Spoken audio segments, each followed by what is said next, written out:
욥기 1장과 2장은 욥이 고난 당하는 이제 스토리를 이야기를 했다면 3장부터 계속 이어지는 이야기는 38장 하나님이 나타나기 전까지는 거의 시 형태로 이제 고백을 해요. 하나님이 이제 음성이 있기 전까지 여러 고난을 당했죠. 이 욥이 이루 말할 수 없는 큰 고난을 당했어요. 1장에서도 큰 고난이 있었죠. 자신의 있는 가축들, 또 자신의 자녀들, 종들 모두 다 죽임을 당했잖아요. 잃어버리는 상실의 고통을 당해야 했어요. 2장에서도 보면 욥의 이제 온몸에 종기가 나는 그런 고난이 찾아왔죠. 그래서 쓰레기를 태우는 소각장에서 그 재 가운데 그릇 조각으로 이제 가져다가 몸을 이제 긁어야 했어요. 이런 그에게 이제 또 부인이 찾아와가지고 차라리 하나님을 욕하고 죽어라. 이렇게 이제 욥을 무너뜨리려고 했죠. 그래서 욥은 이제 사탄은 이제 욥이 이러면 무너질 줄 알았던 것 같아요.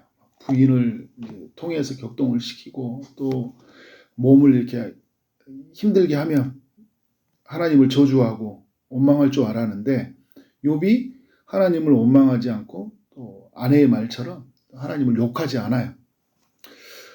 근데 오늘 여러분 말씀을 이렇게 보면은 1절에 3절에서 욥이 입을 열어 자기의 생일을 저주하니라 이렇게 표현을 하거든요. 그래서 갑자기 왜 욥의 행동이 변화가 찾아오지 이렇게 생각할 수 있는데 그래서 제가 어제 주일날 설교를 할 때 그런 이야기를 했잖아요. 슬퍼할 수 있다. 그리고 고난 앞에서 질문할 수 있다. 그리고 그렇지만 슬퍼하고 질문할 수 있지만 죄를 지어서는 안 된다. 그래서 고통의 순간에서도 끝까지 우리는 하나님을 예배해야 된다. 이렇게 말씀을 나눴는데 오늘 내용은 욥이 그 슬픔의 탄식의 이야기예요. 자기 스스로를 좀 돌아보면서. 그러니까 하나님을 향한 저주가 아니라 자기 자신이 가지고 있는 그 엄청난 큰 슬픔을 어떻게 하고 있어? 시로 지금 뭔가 노래를 하고 있는 거잖아요. 그러니까 1절부터 12절까지 이렇게 쭉 흐르는 이야기가 뭐냐면 자신이 지금 이 세상에 태어나지 않았다면 이런 고통을 겪지 않았을 것이다 라는 거예요. 그러니까 자신이 어머니의 몸에서 그렇게 잉태되는 것들 이런 일이 일어나지 않았다면 지금 나는 이런 고통도 보지 않았을 것이다 라는 거죠. 그래서 1절은 그 자신의 그 생일에 관한 이야기. 이 생일은 자기가 지금 태어난 날을 말하는 거잖아요. 2절은 그날 자신이 죽었어야 했다. 그러니까 이제 2절 3절에 이야기하는 게 말하는 거잖아요. 그 밤에 그러하였다면 죽은 사자가 이렇게 내가 남날이 멸망하였다라며 그러니까 3절은 내가 태어난 날 죽었다면 차라리 괜찮았을 텐데 그래서 산의 아이를 베었다 하던 그 밤도 그러하였다라며 그래서 그 태어난 날 그 죽었던 만약에 그런 산의 아이들이 죽었던 날들이 있었죠. 모세 때 보면 죽었던 날들이 있어요. 그런 것처럼 죽음의 사자가 와서 나도 죽었더라면 그때 그냥 그렇게 끝났을 텐데 라고 생각을 하는 거예요. 그래서 3절부터 9절까지 반복되는 말이 있는데 이랬더라면 이제 이런 단어예요.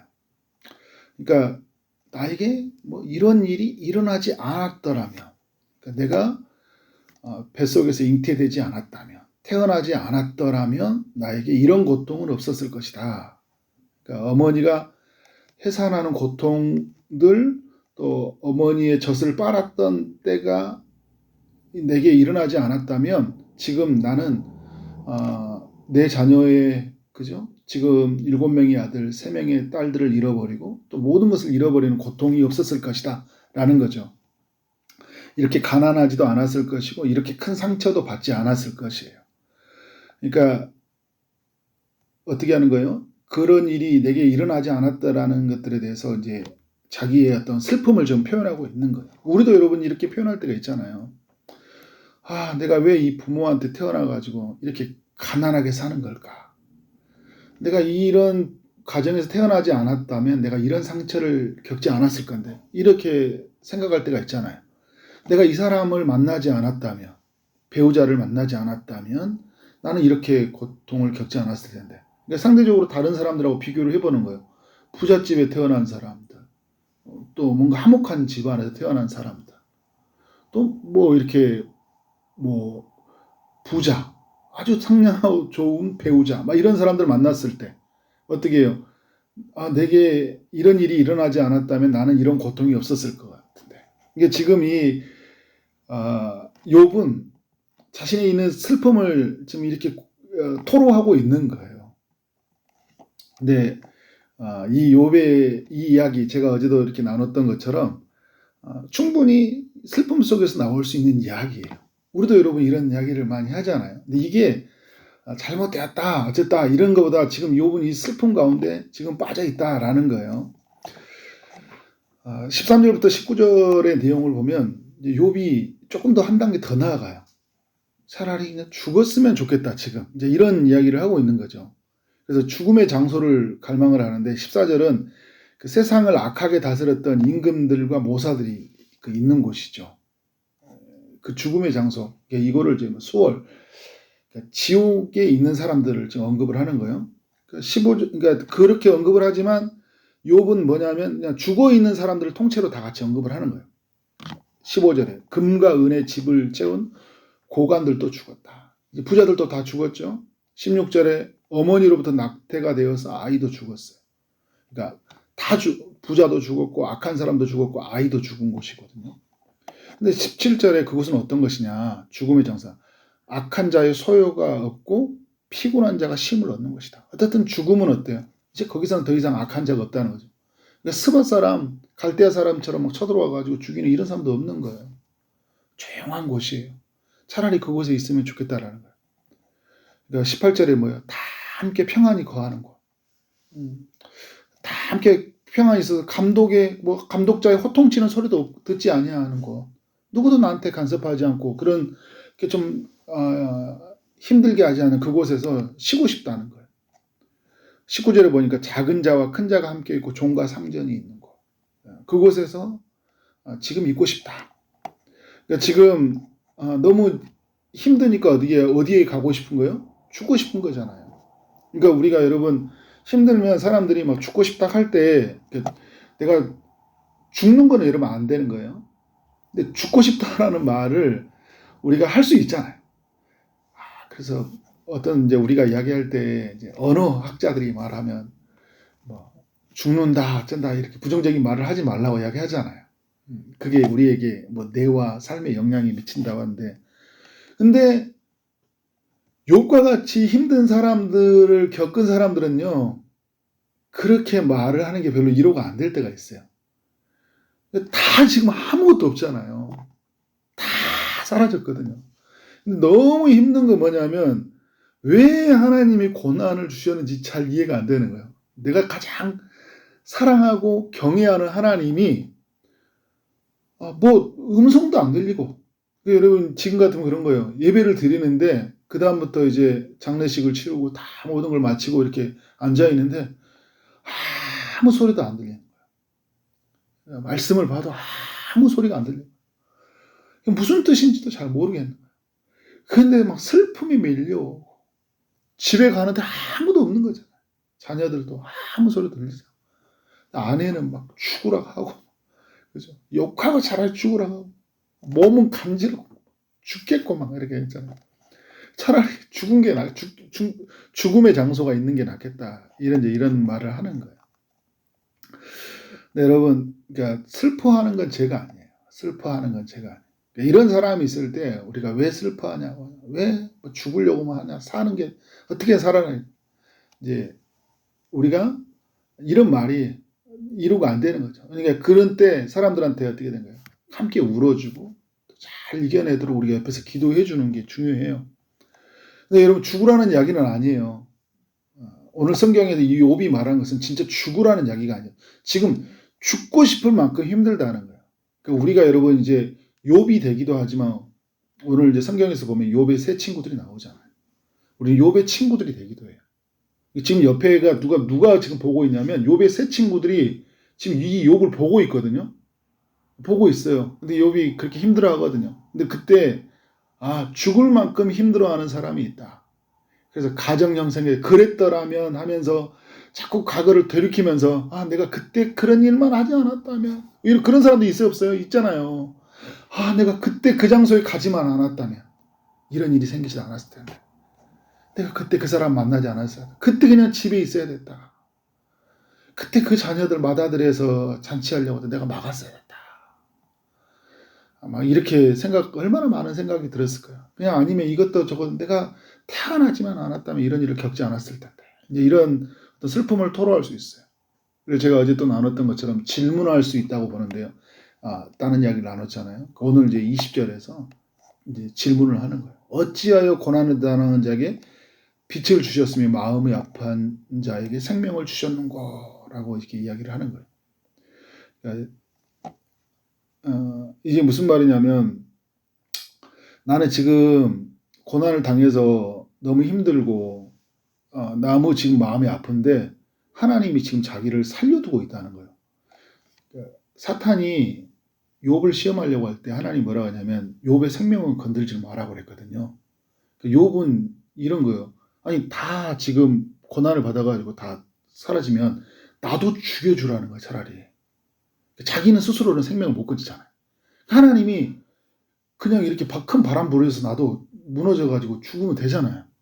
근데 나는 왜 살려주셨냐는 거예요. 그걸 물어보는 거예요. 그러니까 지금 내가 살아있는 나는 지금 얼마나 힘드냐면 차라리 죽는 것보다 더 힘들다는 거죠. 21절에 지금 음식을 먹어도 탄식이 난다는 거예요. 물이 쏟아지는 것처럼 앓는 소리가 그래서 밖에서 난다는 거예요. 막 아이고 이런 게 나오잖아요. 물 쏟아지듯이 막 쏟아지듯이 막 이런 소리가 나오는 거죠. 그러니까 지금 이제 말씀에 쭉 이렇게 보면 25절에 가니까 이런 이야기를 하고잖아요.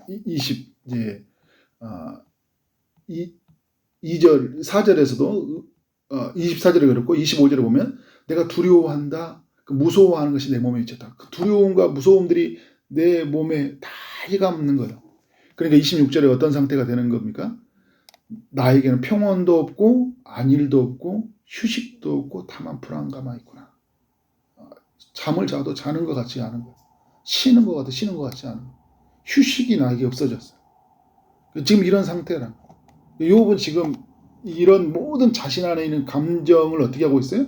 다 지금 이야기를 하고 있는 거예요. 슬픈 노래를 부르고 있는 거예요. 다 쏟아내고 있는 거예요. 그래서 여러분, 우리가 힘들면요 다 쏟아내야 돼요. 누구 앞에서요? 지금 이 욥은 하나님 앞에서 쏟아내고 있는 거예요. 근데 옆에 친구들이 있잖아요. 얼마나 이게 내 마음이 있으면 친구들도 잘 보이지 않아요. 이런 말을 하면 이 친구들이 나한테 어떻게 생각할까? 이런 게 의미가 없어요. 어떻게 해요? 나 지금 너무 힘들다는 거예요. 나 너무 지금 고통스럽다는 거예요. 나 지금 두려움밖에 없다는 거예요. 평안함이 사라졌다는 거예요. 이런 걸 어떻게 하나님 앞에 다 토해내고 있잖아요. 그래서 어찌하여 나를 살려주고 있냐. 하나님. 물어보다가 답이 또 하나님이 안 주시잖아요. 안 주니까 너무 미치겠고 그런 처절한 상태에 머무르고 있다. 왜 고난이 오는지 모르겠다. 그거를 해석할 수 없는, 그 이유를 찾을 수 없는, 다른 사람에게서 찾을 수 없는, 이 세상에 가지고 있는 어떤 책에서 찾을 수 없는 그 고난의 고통이잖아요. 이런 그 고통의 한복판에서 하나님과 씨름하고 있다. 오늘 여러분 고난이 찾아올 때 이렇게 하나님 앞에서 여러분의 삶을 토해내고 또 주변에 혹 이런 사람이 있을 때 어떻게 해야 돼요?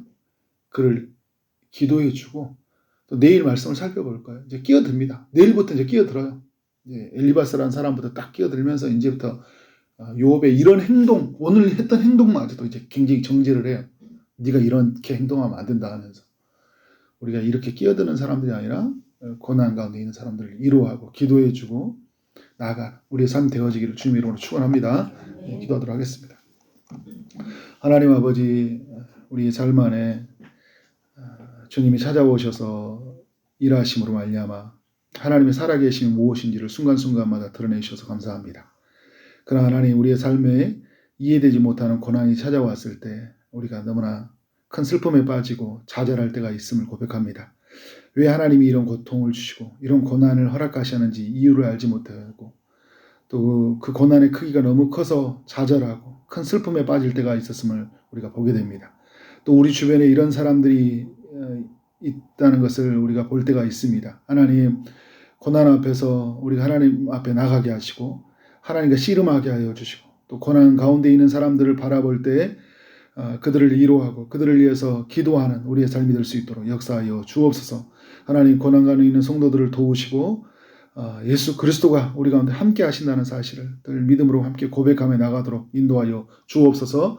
오늘도 아픔 중에 있는 이들에게 찾아가셔서 치료의 강선을 빚어주시고 주님이 고쳐주실 줄 믿습니다. 여러의 기도 제목을 가지고 기도하는 이들이 있습니다. 취업의 문제를 가지고 또 결혼의 문제를 가지고 임신의 문제, 또 출산의 문제, 또 시험 준비를 위해서 또 여러 기도 제목을 가지고 기도하는 모든 이들 가운데 주님이 찾아가셔서 응답하여 주옵소서. 오늘 하루를 허락하신 하나님, 모든 일에 최선을 다하게 하시고 그래서 하나님께 영광이 우리 모두에게는 큰 기쁨이 되는 하루 되게 하여 주옵소서. 예수 그리스도 이름으로 기도를 쌓옵나이다. 아멘.